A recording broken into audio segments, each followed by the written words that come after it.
Қайырлы күн баршаңызға. Бүгін сіздермен осындай керемет табиғи соқтармен бөлісетін боламын. Балаңыздың бойы өссін десеңіз, күніге осы сокты жасап беріңіз. Бойды өсіруге септігін ғана тигізбей, ішкі ішек құрылысының қызметіне жақсартуға әсер етеді. Себебі қызылшаның қызметі ішек құрылысын ретке келтіреді. Сәбізді білесіздер, құрамында А витамині бар, яғни бойының өсуіне өте күшті әсер етеді. Менде осы сәбіз мөлшерінен 800 грамм сок шықты. Яғни 5-6 сәбіз және 2 дана қызылша. Әлі алда алма қосамыз. Енді осылай барлығын қабығын жақсылап ашып шығамыз.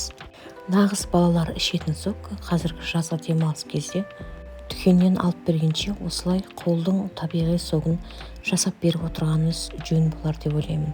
Өзім осылай әдетке айналдырдым. Күніге бір мезгіл жасап тұрамын. Таңертеңгі астан кейін 1 сағаттан кейін немесе түскі немесе кешкі астан кейін 1 сағаттан кейін жасап беріңіздер. Мен өзімнің пайдасын көргеннен кейін сіздерге түсірейін деп шештім. Себебі өзім де ішемін. Менің ішкі құрылысымды бір қалыптыға келтірді. Бір күнде 2 күнде емес, үздіксіз 1 ай 2 ай көлемінде жасап іштім. Нәтижесі өте керемет. Енді осылай сәбіз бен қызылшаның қабығын жақсылап ашып жуып, үстіне 2 алма қосамын. Онда жуып дайындап қойдым. Алманы да көбірек қоссаңыздар болады, қалауларыңызша. Енді барлығын шетінен дәл осылай соковыжималкаға, яғни сок ысытқышқа салып, барлығын сөлін шығарып шығатын боламыз. Алғашында балаларым әрең үйренген болатын, қазір күтіп отыр, қашан дайын болады деп. Яғни кез келген нәрсеге үйренуге болады.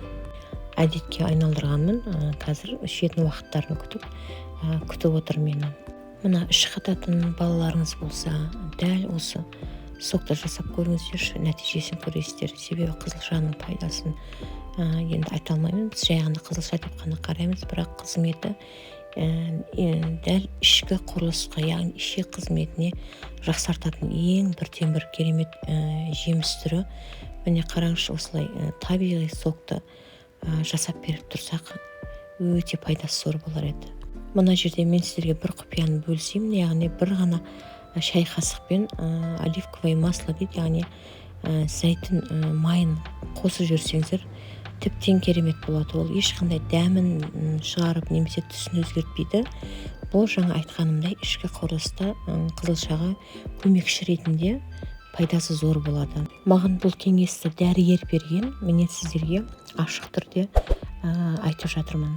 Егер ұнап жатса каналыма тіркеліп лайк басыңыздар, дайындап көріңіздер, өте керемет болып шығады. Ас болсын.